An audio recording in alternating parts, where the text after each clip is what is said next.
नमस्कार प्यारे विद्यार्थियों, कैसे हो आप सभी। मैं मुकेश आंकला आज आपके लिए आरपीएससी सेकंड ग्रेड से संबंधित वैदिक काल का जो अपना जो नेक्स्ट पार्ट है वो नेक्स्ट पार्ट लेके आया हूँ। और मुझे पूरा उम्मीद है कि आपको ये पार्ट भी फर्स्ट पार्ट की तरह बेहद पसंद आएगा और आप इसको लाइक शेयर और सब्सक्राइब करेंगे। ठीक है, तो इसी के साथ आज अपने बात करते हैं वैदिक संस्कृति की।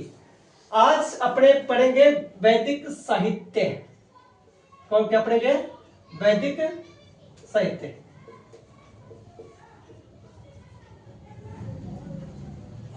आज का जो टॉपिक है उसका नाम है वैदिक साहित्य। देखिए, वैदिक साहित्य में वेद, ब्राह्मण, आरण्यक और उपनिषद आते हैं। इन उपनिषदों को वेदांत भी कहा जाता है, ये इंपॉर्टेंट है।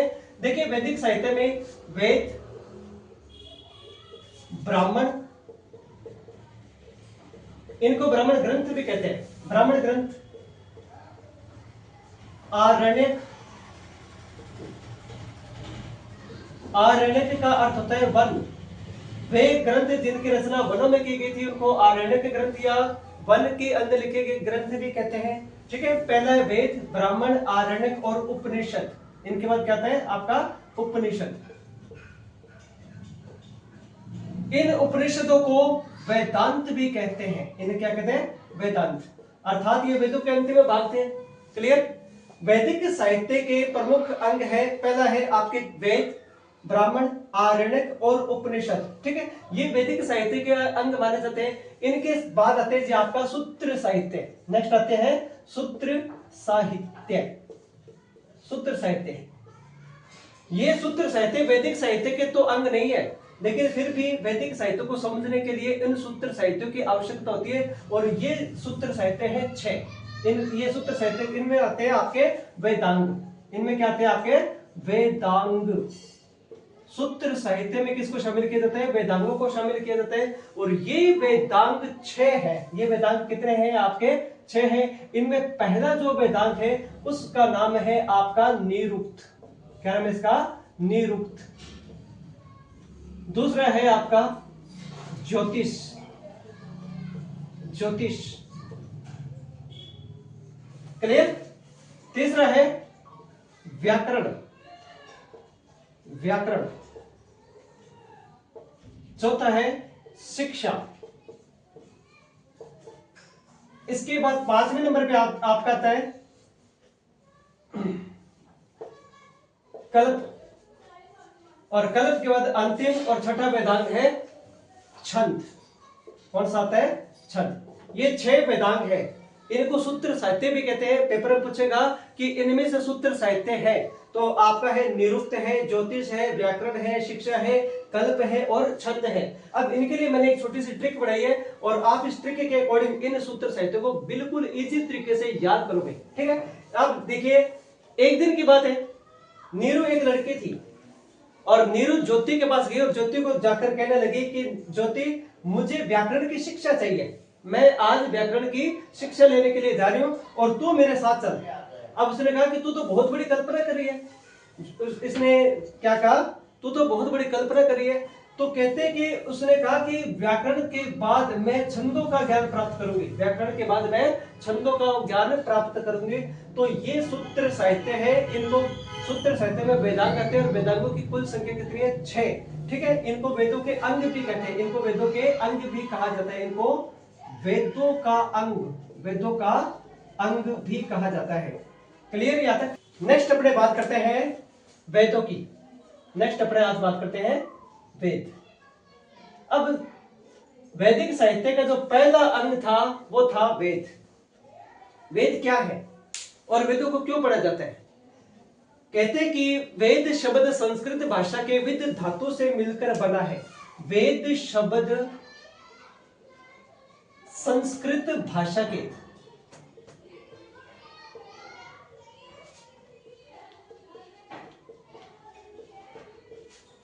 विद धातु से मिलकर बने हैं। किस से मिलकर बने हैं? विद धातु से मिलकर बना है, जिसका अर्थ है ज्ञान। इनका अर्थ क्या है?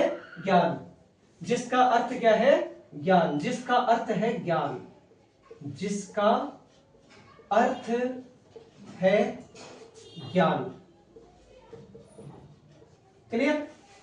उसके बाद कहते हैं कि वेद लैटिन भाषा के, अब ये देखिए संस्कृत में तो इनको क्या कहते हैं, विद, और विद शब्द का अर्थ क्या होता है, ज्ञान अथवा जानना, ज्ञान अथवा जानना, इनको ज्ञान अथवा जानना, इनका अर्थ क्या होता है, ज्ञान अथवा जानना। उसके बाद कहते हैं कि वेद शब्द लैटिन भाषा के, वेद शब्द लैटिन भाषा के विदेरे शब्द से मिलकर बना है। वेद शब्द लैटिन भाषा के विदेरे शब्द से मिलकर बना है। विदेरे लैटिन भाषा के विदेरे शब्द से मिलकर बना है, और इस विदेरे शब्द का अर्थ है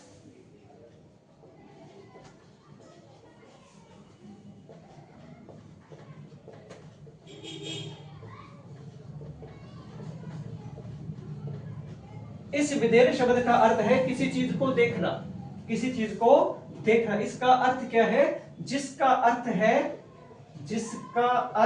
है देखना, जिसका अर्थ क्या है, देखना, जिसका अर्थ है देखना।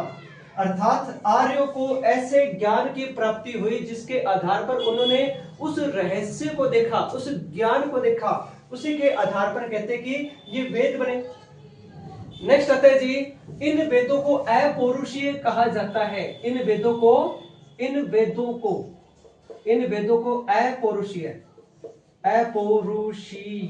अपौरुषीय कहा जाता है। इन वेदों को क्या कहते हैं, अपौरुषीय कहते हैं। इन वेदों को अपौरुषीय कहा गया है। इन वेदों को क्या कहते हैं, अपौरुषीय कहा जाता है, अपौरुषीय कहा जाता है।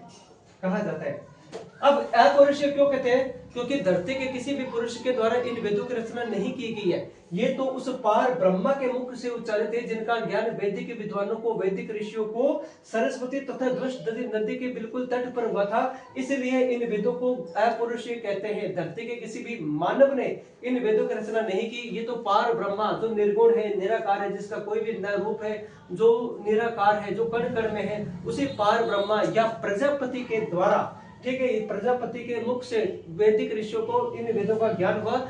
इसीलिए इन वेदों को अपौरुषीय कहते हैं। इन्हीं वेदों को श्रुति भी कहा जाता है। इन्हीं वेदों को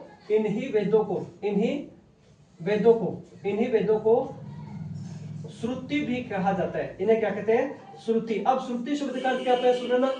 कहते कि वैदिक ऋषियों को ज्ञान हुआ, वेदों का ज्ञान हुआ, और उन्होंने अपने इस ज्ञान को पीढ़ी दर पीढ़ी आगे पहुंचाने के लिए या आगे देने के लिए अपने शिष्यों को मौखिक रूप से इन वेदों का उच्चारण करवाया, और शिष्यों ने निरंतर पीढ़ी दर पीढ़ी इन वेदों का ज्ञान अर्जित किया। मौखिक रूप से सुनकर इन वेदों का ज्ञान प्राप्त करने के कारण इन वेदों को श्रुति साहित्य कहा जाता है। इन्हें क्या कहते हैं, श्रुति साहित्य भी कहा जाता है, श्रुति साहित्य। ठीक है।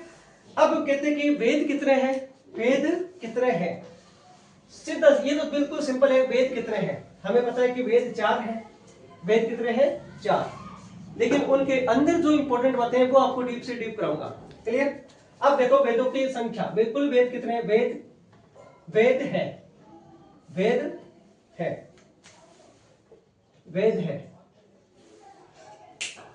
कितने हैं, देखिए वेद 4 हैं। वेद कितने हैं, 4। इनमें पहला वेद आता है आपका ऋग्वेद। पहला वेद कौन सा है, ऋग्वेद। पहला वेद है ऋग्वेद।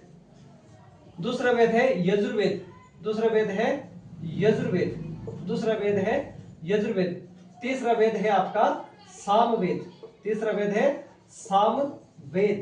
चौथा और अंतिम वेद है अथर्ववेद। ये 4 वेद। क्लियर। देखिए वेदों की संख्या कितनी है, 4।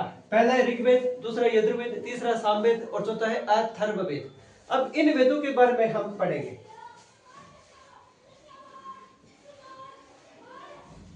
पहला वेद आता है आपका ऋग्वेद। पहला वेद है ऋग्वेद।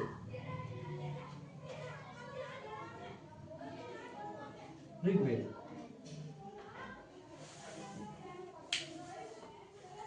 4 वेद, और चारों वेदों में सबसे प्राचीन वेद ऋग्वेद है। इसीलिए इस ऋग्वेद को मानव जाति का प्रथम विधान कहा जाता है। ये इंपॉर्टेंट लाइन है। देखिए, चारों वेदों में ऋग्वेद सबसे प्राचीन वेद है, इसलिए ऋग्वेद को मानव जाति का प्रथम विधान कहा जाता है। ये तो संसार का सबसे प्राचीन धार्मिक ग्रंथ है। ऋग्वेद संसार का सबसे प्राचीन धार्मिक ग्रंथ है। ऋग्वेद संसार का सबसे प्राचीन ग्रंथ है। सबसे प्राचीन धार्मिक ग्रंथ है। ऋग्वेद क्या है? संसार का सबसे प्राचीन धार्मिक ग्रंथ है। पेपर में पूछा जाता है कि ऋग्वेद है, केवल धर्म से संबंधित इसमें जानकारी मिलती है, इसलिए यह संसार का सबसे प्राचीन धार्मिक ग्रंथ है। क्लियर? ऋग्वेद ईरानी धर्म ग्रंथ जैन अवेस्ता के समकालीन है और ये दोनों ग्रंथ भारतीय भाषाओं के प्राचीनतम ग्रंथ माने जाते हैं, लेकिन दोनों में संसार का सबसे प्राचीन ग्रंथ जो है वो अपना ऋग्वेद ही है। क्लियर? कहते कि ऋग्वेद और ईरानी धर्म ग्रंथ, ऋग्वेद ईरानी धर्म ग्रंथ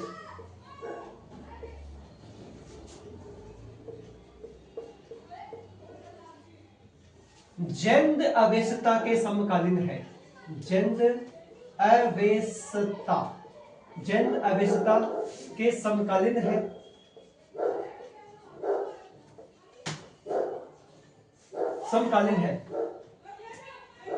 क्लियर? उसके बाद आता है ऋग्वेद का प्रारंभ अग्नि की उपासना से होता है। ऋग्वेद का प्रारंभ किससे होता है? अग्नि की स्तुति से होता है या अग्नि की उपासना से होता है। क्यों?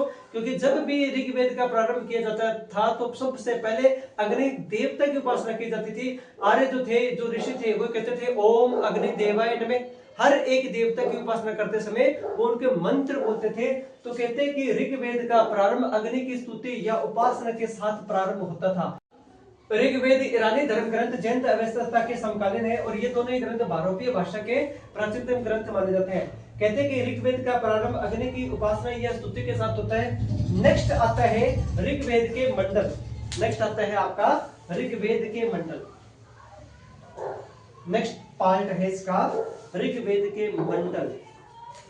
ऋग्वेद के मंडल,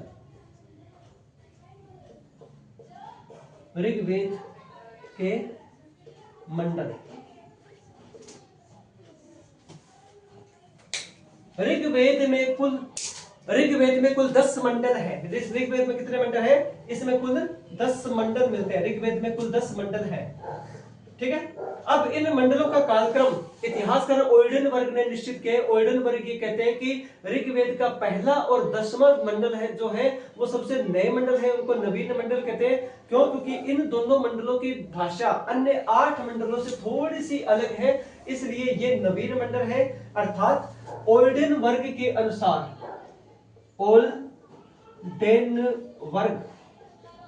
ओल्डेनबर्ग ने इन 10 मंडलों का कालक्रम निश्चित किया है। ओल्डेनबर्ग के अनुसार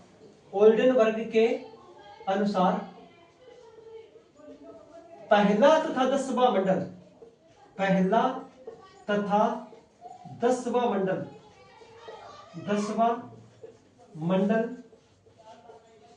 सबसे नया मंडल है। सबसे नया मंडल है।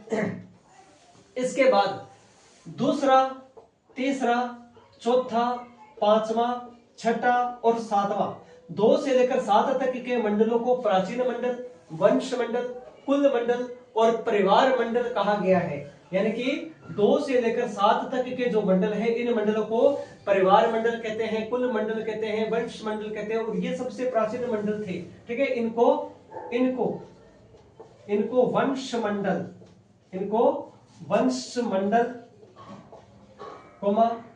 परिवार मंडल,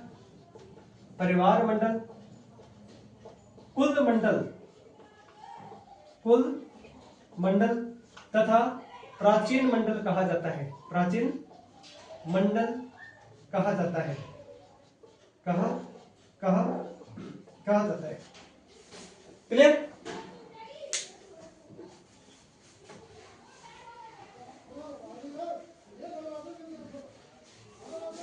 नेक्स्ट आता है जी 8वां और 9वां मंडल। 8वां व नोवा मंडल व नोवा मंडल, इनको मध्य मंडल भी कहा जाता है, इनको मध्य मंडल भी कहा जाता है, इनको मध्य मंडल भी कहा जाता है, मध्य मंडल भी कहा जाता है। अब ये दो ऐसे मंडल हैं जिनको मध्य मंडल कहा जाता है। क्यों? क्योंकि इनकी रचना दूसरे, तीसरे, चौथे, पांचवें, छठे और सातवें मंडल के बाद में की गई थी, वंश मंडल के बाद में की गई थी, इसलिए इनको मध्य मंडल कहा जाता है। क्लियर? अब अपने बात करते हैं इन मंडलों के बारे में। अब इनमें आता है जी आपका पहला मंडल। ये 10 मंडल है, इनमें अपने बात करते हैं पहला मंडल। पहला मंडल, ऋग्वेद के पहले मंडल की रचना मधुछंदा ने की थी। किसने की थी? मधुछंदा। मधुछंदा व दीर्घतमा नामक ऋषियों के द्वारा की गई थी।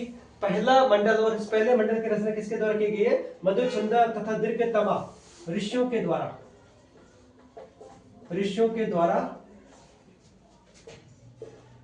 द्वारा पहले मंडल की रचना की गई है। पहले मंडल की रचना की गई है। क्लियर? पहले मंडल के ऋषियों को शतचिन्ह कहा गया है। इस मंडल के ऋषियों को क्या कहा गया है? शतचिन्ह कहा गया है। इनके ऋषि क्या कहते हैं? शतचिन्ह। इस मंडल के ऋषि क्या कहते हैं? शतचिन्ह कहलाते हैं। एक सेकंड में थोड़ा सा इसको क्लियर लिखूं। इस मंडल के ऋषि क्या कहते हैं? शतचिन्ह। कहते हैं कि पहले मंडल में 20 राजाओं के युद्ध की जानकारी मिलती है और इस युद्ध में लगभग 60,099 राजाओं ने भाग लिया। पहले मंडल में 20 राजाओं के युद्ध की जानकारी मिलती है। इसमें 20 राजाओं के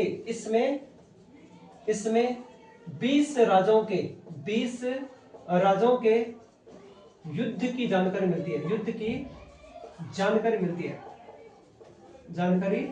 मिलती है। ऋग्वेद के पहले मंडल में 20 राजाओं के युद्ध की जानकारी मिलती है और कहते हैं कि इस युद्ध में लगभग 60,099 राजाओं के द्वारा भाग लिया गया था। क्लियर? पहला मंडल कंप्लीट। पहले मंडल के बाद आता है आपका दूसरा मंडल और इस दूसरे मंडल की रचना ग्रहत संबंध ऋषि के द्वारा की गई थी। दूसरे मंडल की रचना किसके द्वारा की गई थी? ग्रहत संबंध के द्वारा की गई थी। दूसरा मंडल, पहला मंडल कंप्लीट और पहले मंडल के बाद आता है जी आपका दूसरा मंडल। दूसरे मंडल की रचना ग्रहत जो संबंध ऋषि थे उनके द्वारा की गई थी और दूसरा मंडल संसार के सबसे प्राचीन मंडल है। इनको वंश मंडल, कुल मंडल तथा परिवार मंडल भी कहा जाता है। ठीक है? फिर कहते हैं कि ये जो दूसरा मंडल है ये इंपॉर्टेंट मंडल है आपका। इन्हीं में से ही आपके प्रश्न पूछा जाता है क्योंकि कहते हैं कि दूसरे मंडल के जो हर सूक्त थे उसमें जो पहला सूक्त है, इस सूक्त में अग्नि देवता को उल्लेख मिलता है। ऋग्वेद के दूसरे मंडल के पहले सूक्त में अग्नि देवता का नाम मिलता है तथा इसके दूसरे सूक्त में इंद्र देवता का नाम मिलता है। इसमें इनका जो दूसरा सूक्त था उसमें किस देवता का नाम मिलता है?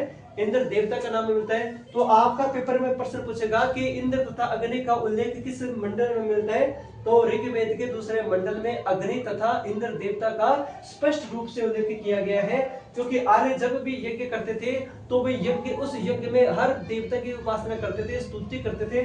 जैसे ओम अग्नि देवाय नमः, ओम इंद्र देवाय नमः। तो आर्यों का सबसे प्रमुख देवता इंद्र और इंद्र की उपासना किसके द्वारा की जाती थी? अग्नि के द्वारा। क्लियर? नेक्स्ट अपने आप बात करते हैं तीसरा मंडल। नेक्स्ट आता है जी आपका तीसरा मंडल।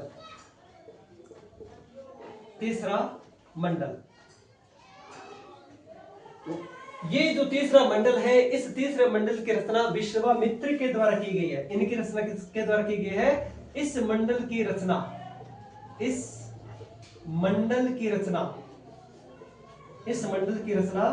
विश्वामित्र के द्वारा की गई है।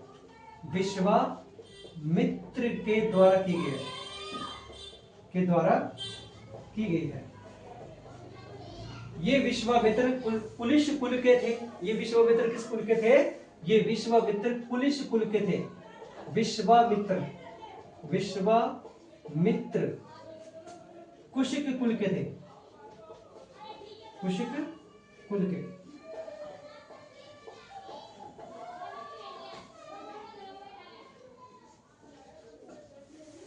क्लियर?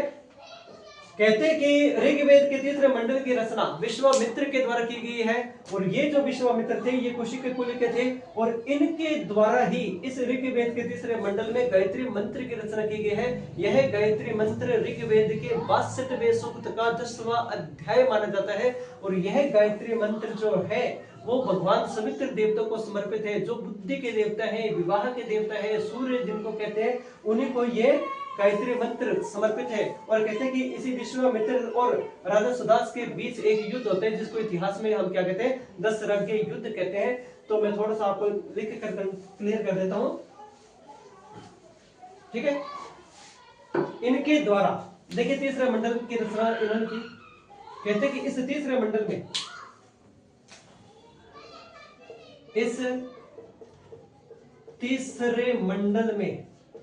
इस तीसरे मंडल में गायत्री मंत्र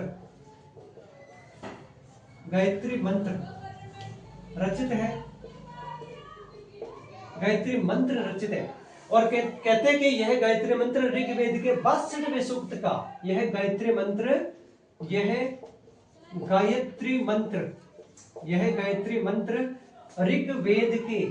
ऋग्वेद के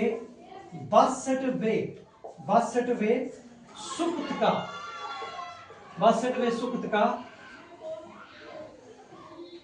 10वां अध्याय माना जाता है। क्लियर? नेक्स्ट अपने बात करते हैं चौथा मंडल।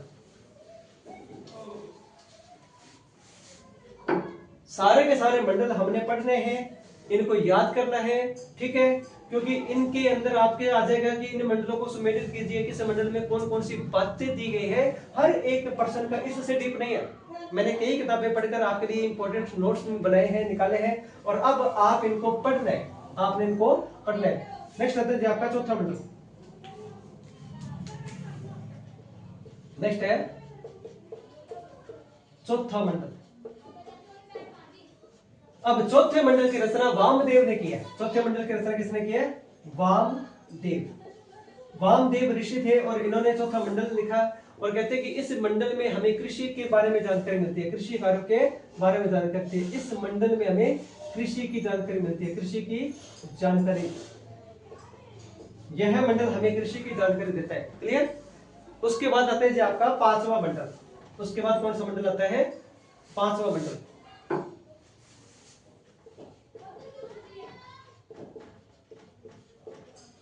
नेक्स्ट आता है जी आपका पांचवा मंडल। अब पांचवें मंडल की रचना अत्रि ऋषि ने की है। इनकी रचना किसने की है? अत्रि ऋषि। पांचवें मंडल की रचना अत्रि ऋषि के द्वारा की गई है। छठे मंडल की रचना, नेक्स्ट है आपका छठा मंडल। ये जो छठा मंडल है, इस मंडल की रचना आपके भंगीरा ऋषि,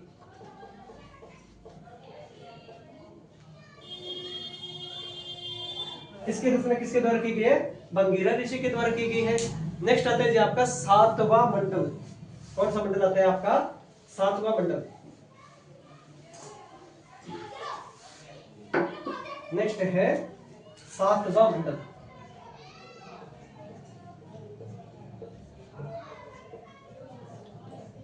इस सातवें मंडल की रचना भगवान राम के गुरु वशिष्ठ के द्वारा की गई है। इस मंडल की रचना किसके द्वारा की गई है? गुरु वशिष्ठ के द्वारा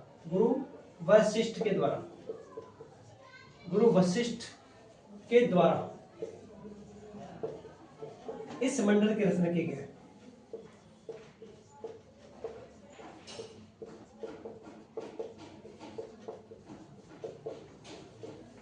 ठीक है?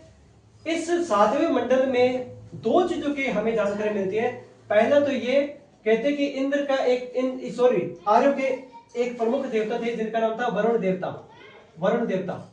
इस मंडल में हमें वरुण देवता की जानकारी मिलती है, ठीक है। इनके साथ साथ हमें 10 राज्य युद्ध, 10 राज्य युद्ध, इसी मंडल में हमें 10 राज्य युद्ध की जानकारी मिलती है। यहाँ पर सीधा सा प्रश्न आता है कि वरुण देवता तथा 10 राज्य युद्ध का उल्लेख मिलता है दूसरे मंडल में, चौथे मंडल में, पांचवें मंडल में या सातवें मंडल में, तो हमें सातवें मंडल में वरुण देवता की जानकारी मिलती है और इनके साथ साथ हमें 10 राज्य युद्ध की जानकारी मिलती है। क्लियर यहाँ तक? सातवें मंडल के बाद आता है जी आपका 8वां मंडल। कौन सा मंडल आता है? 8वां मंडल। 8वां मंडल। अब ये जो 8वां मंडल है, इनकी रचना कण्व ऋषि के द्वारा की गई है। किनके द्वारा की गई है? कण्व ऋषियों के द्वारा। कण्व ऋषियों के द्वारा 8वें मंडल की रचना कण्व ऋषियों के द्वारा की गई है। और कहते हैं कि इनमें जो विद्वान महिलाएं थी, जो ऋषि महिलाएं थी, उन महिलाओं का नाम मिलता है, जैसे अपाला हो गया, घोषा हो गया, सच्ची हो गया, काक्षावृत्ति हो गया, पोलोमी हो गया। इनमें विदुषी महिलाओं की, इसमें इनमें विदुषी महिलाओं की जानकारी मिलती है। महिलाओं की जानकारी मिलती है, महिलाओं की, विदुषी महिलाओं की जानकारी मिलती है इसमें।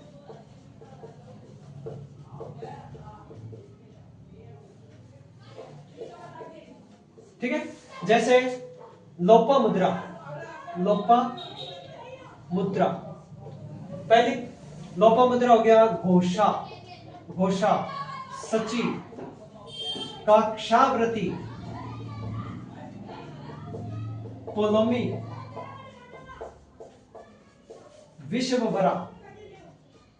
विश्ववरा ये वो विद्वान महिला थी जो ऋषि के साथ बैठकर वेदों की रचना करती थी और इनके साथ साथ इन्होंने सुक्तियों की रचना की है, इसलिए इन महिलाओं को ऋषि भी कहा जाता है। ठीक है, तो इन सभी विद्वान महिलाओं का उल्लेख हमें किसमें मिलता है? ऋग्वेद के 8वें मंडल में मिलता है। और इस ऋग्वेद के 8वें मंडल की रचना किसके द्वारा की गई है? कण्व ऋषियों के द्वारा की गई है। क्लियर?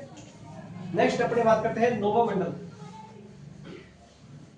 नेक्स्ट आता है जी आपका नौवां मंडल। नौवां मंडल,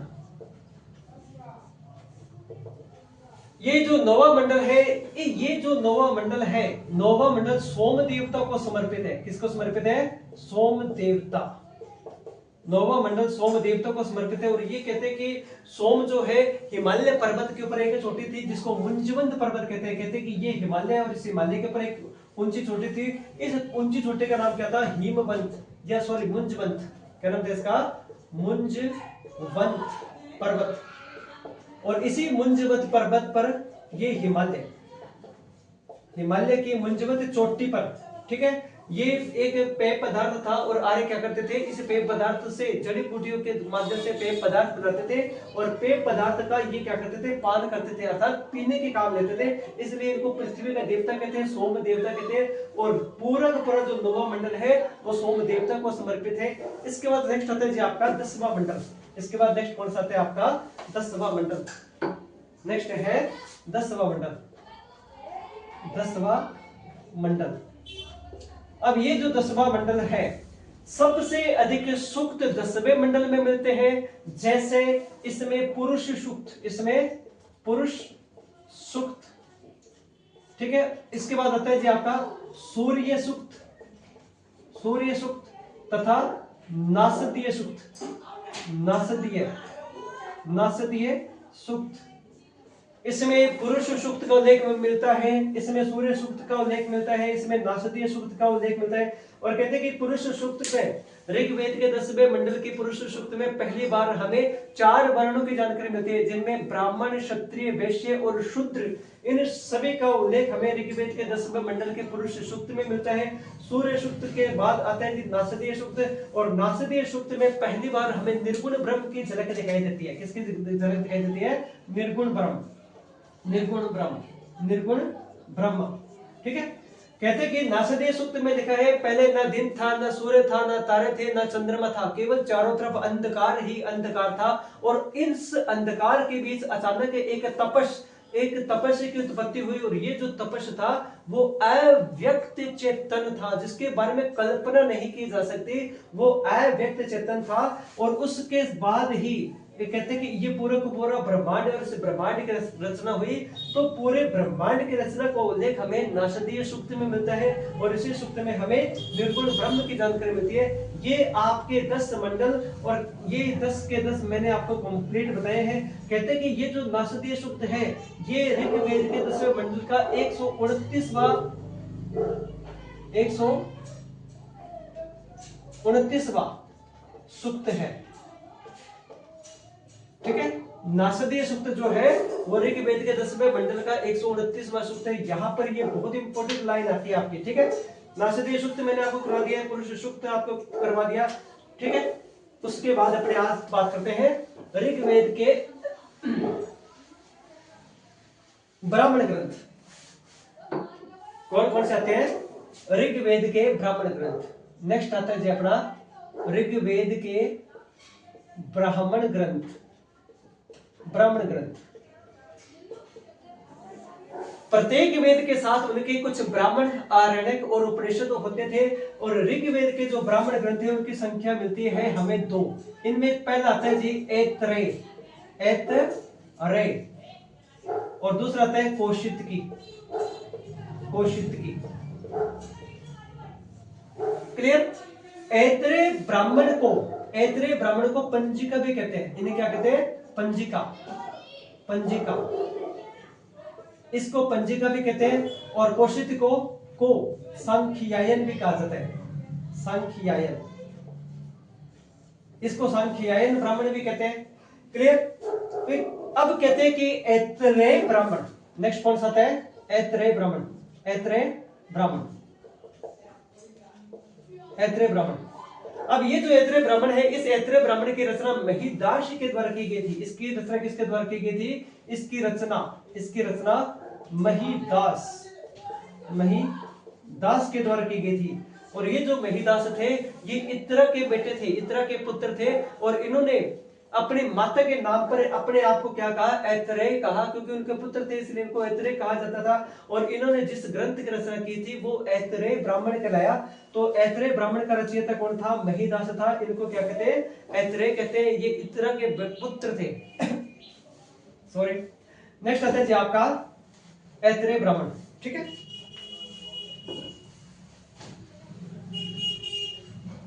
उसके बाद आता है जी आपका ऋग्वेद के आरण्यक, ऋग्वेद के आरण्यक, ऋग्वेद के आरण्यक, आरण्यक, ऋग्वेद के आरण्यक। इन इसके 2 आरण्यक है। आरण्यक का अर्थ होता है वन, वनों में जिस ग्रंथों की रचना की गई, जिनकी रचना की गई तो उनको क्या कहते हैं? आरण्यक ग्रंथ कहते हैं। इनमें वही तो आएंगे आपके ऐतरेय, आरण्यक, ऐतरेय, ऐतरेय, आरण्यक, तथा नंबर 2 पे आएगा कौशितकी, कौशितकी, आरण्यक, आरण्यक। क्लियर? और इसी के साथ साथ कहते हैं कि ऋग्वेद के उपनिषद।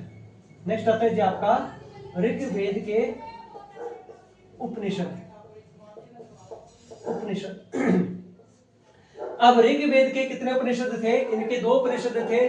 पहला था ऐतरेय उपनिषद और दूसरा कौशितकी उपनिषद। पहला ऐतरेय और दूसरा कौशितकी उपनिषद, अर्थात ऐतरेय उपनिषद और दूसरा कौशितकी उपनिषद, कौशितकी उपनिषद। ये आपके ऋग्वेद कंप्लीट। क्लियर? ऋग्वेद के मैंने आपको 10 मंडल करवा दिए। अब इसके बाद हम ऋग्वेद में आगे पढ़ेंगे सूक्त। ऋग्वेद में आगे हम पढ़ेंगे सूक्त, ऋग्वेद के सूक्त, ऋग्वेद के सूक्त। पहले तो हमें ये पता होना चाहिए कि सूक्त कहते किसको है, सूक्त का अर्थ क्या है और ये क्यों लिखे गए थे। सूक्त शब्द का अर्थ होता है अच्छी बात। सूक्त शब्द का अर्थ क्या होता है? अच्छी बात, अच्छी बात, अच्छी बात, ये अच्छी बात है। ठीक है। दूसरा आता है ऋग्वेद के जितने भी सूक्त थे उन सूक्तों की कुल संख्या थी 1017। ऋग्वेद के सूक्त कितने हैं? इन सूक्तों की संख्या, इन सूक्त की संख्या, सूक्त की संख्या कितनी थी? 1017। ऋग्वेद के जो सूक्त थे उन सूक्तों की संख्या कितनी थी? 1017 थी। लेकिन कहते कि इनमें 11 बाल खिल्ले पाठ जोड़ दिए गए। इनमें 11 बाल खिल्ले पाठ, 11 बाल खिल्ले पाठ जोड़ दिए गए, और पाठ जोड़ने के कारण अब इनकी कुल संख्या कितनी हो गई? 1028। तो वर्तमान में ऋग्वेद के कुल सूक्त कितने हैं? 1000 सूक्त है। ओरिजिनल यदि अपने सूक्तों की बात करें तो 1017 सूक्त और 11 बाल किले पाठ है। बाल किले शब्द का अर्थ होता है अपने हाथों से लिखी गई प्रतियों को परिशिष्ट के रूप में लिखना ही सूक्त कहलाता है। और ये सूक्त क्या है? आपके अच्छी बातें, अच्छी आदत, अच्छे तरीके से रहना। ठीक है, अब ये आपका सूक्त कंप्लीट हो गया, बाल किले पाठ आपके कंप्लीट हो गए, आपके ऋग्वेद के मंडल कंप्लीट हो गए। नेक्स्ट अपने वेद करते हैं सामवेद। जो अपना वेद है वो है सामवेद। अगला वेद कौन सा है? सामवेद। सामवेद। शाम को हम क्या सुनते हैं? संगीत सुनते हैं, गीत सुनते हैं। कहते कि शाम जो शब्द है वो संस्कृत भाषा के समन शब्द से मिलकर बना है। साम शब्द संस्कृत भाषा के, किस भाषा के? संस्कृत भाषा के समन शब्द से मिलकर बना है। साम शब्द, साम शब्द, साम शब्द संस्कृत भाषा के, संस्कृत भाषा के समन शब्द से मिलकर बना है। समन शब्द से मिलकर बना है। साम शब्द संस्कृत भाषा के समन शब्द से मिलकर बना है, जिसका अर्थ है गीत या संगीत। जिसका अर्थ है, जिसका अर्थ है गीत या संगीत। जिसका अर्थ है गीत या संगीत। हमारे भारतीय गीत या संगीत का जन्म सामवेद से हुआ और सामवेद ही भारतीय संगीत पर लिखी गई पहली पुस्तक मानी जाती है। ठीक है, भगवान श्री कृष्ण ने भी वेदों में अपने आप को क्या कहा था? उन्होंने कहा था कि मैं सामवेद हूं। क्लियर? फिर कहते हैं कि सामवेद के कुल जो मंत्र है, जो सूक्त है, उनकी कुल संख्या कितनी है? 1869। इनके मंत्रों की कुल संख्या कितनी है? सामवेद के जो कुल मंत्र है, जो सूक्त है, उन सूक्तों की कुल संख्या कितनी है? 1869 है। लेकिन इनमें से ऐसे सूक्त जिनका बार बार इसमें रिपीट किया गया है और उनको यदि हटा दे तो इनके सूक्तों की संख्या कितनी है? लगभग 1500, लगभग 1569, 1549। ठीक है, अब लेकिन ये इनमें से भी कुछ ऐसे सूक्त हैं जो बार बार ऋग्वेद से लिए गए हैं। यदि उनको भी हम हटा दें तो सामवेद के जो खुद के वेद हैं उन सूक्तों की संख्या कितनी है? 75। ठीक है, 75 सूक्त। क्लियर?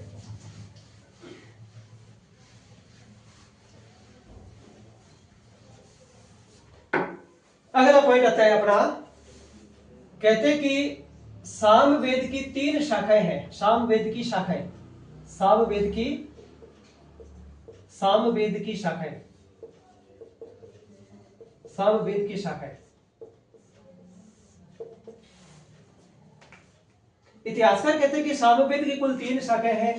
पहली शाखा है गुजरात की कोथुम संहिता। पहली शाखा कौन सी है? गुजरात की कोथुम संहिता। कोथुम संहिता पहले कौन सी शाखा है? गुजरात की कोथुम संहिता। नंबर 2 महाराष्ट्र की, महाराष्ट्र की रामायणीय।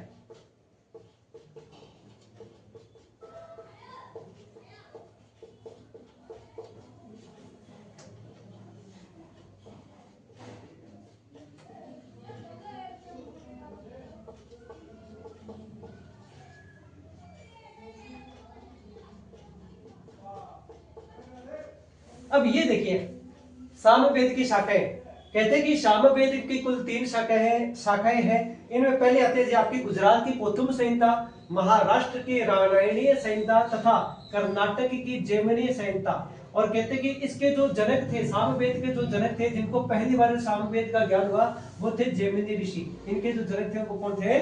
जैमिनी ऋषि। जैमिनी ऋषि।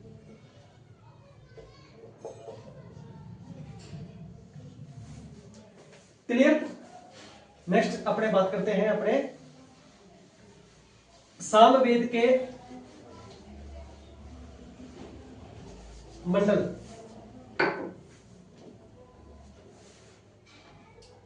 सामवेद के मंडल।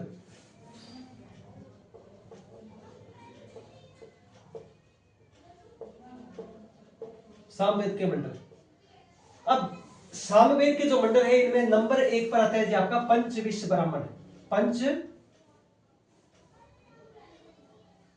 सामवेद की ब्राह्मण ग्रंथ। सामवेद के ब्राह्मण।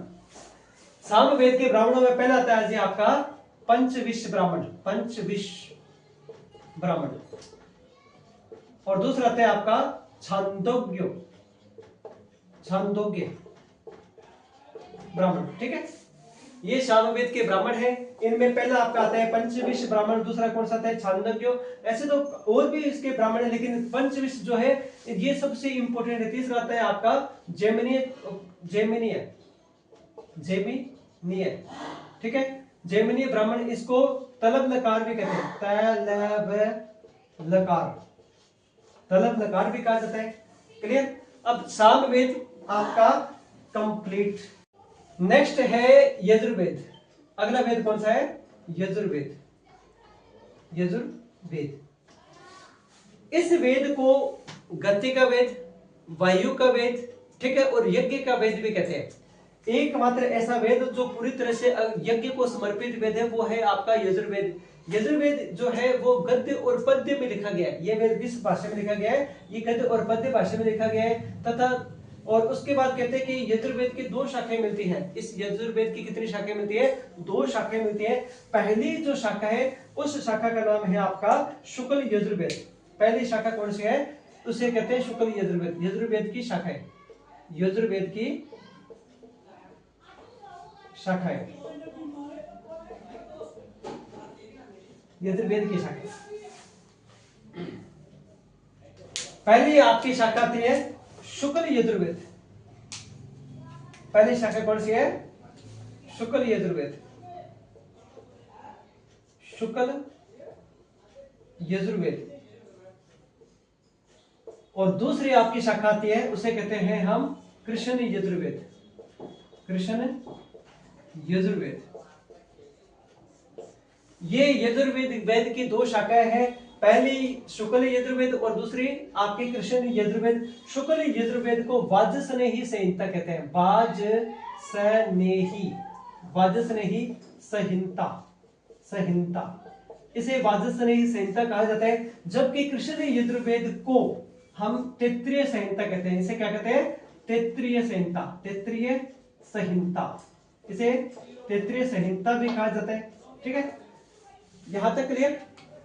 नेक्स्ट आता है जी, यजुर्वेद में कुल 40 अध्याय मिलते हैं और इसका जो अंतिम अध्याय है उसको ईश उपनिषद कहा जाता है। और इस ईश उपनिषद का संबंध यज्ञ से न होकर केवल दर्शन से है और आध्यात्मिक ज्ञान से है। क्लियर? यजुर्वेद के बाद नेक्स्ट आता है जी आपका सामवेद, अथर्ववेद। ये अपना आज का लास्ट टॉपिक है। इसका नाम है आपका अथर्ववेद। अथर्ववेद।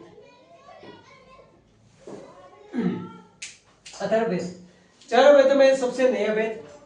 इस अथर्ववेद की रचना अथर्वा ऋषि के द्वारा की गई थी। और कहते हैं कि अथर्ववेद में ऐसे ऐसे मंत्र हैं, यदि जिनको फलित किया जाए तो भूत प्रेत दुष्ट आत्माओं को किस प्रकार से दूर किया जाए, इसका उल्लेख हमें अथर्ववेद में मिलता है। अथर्ववेद के 2 पाठ मिलते हैं। पहला पाठ है पिप्पलाद। पहला पाठ कौन सा इसका? पिप्पलाद। पहला पाठ है इसका पिप्पलाद।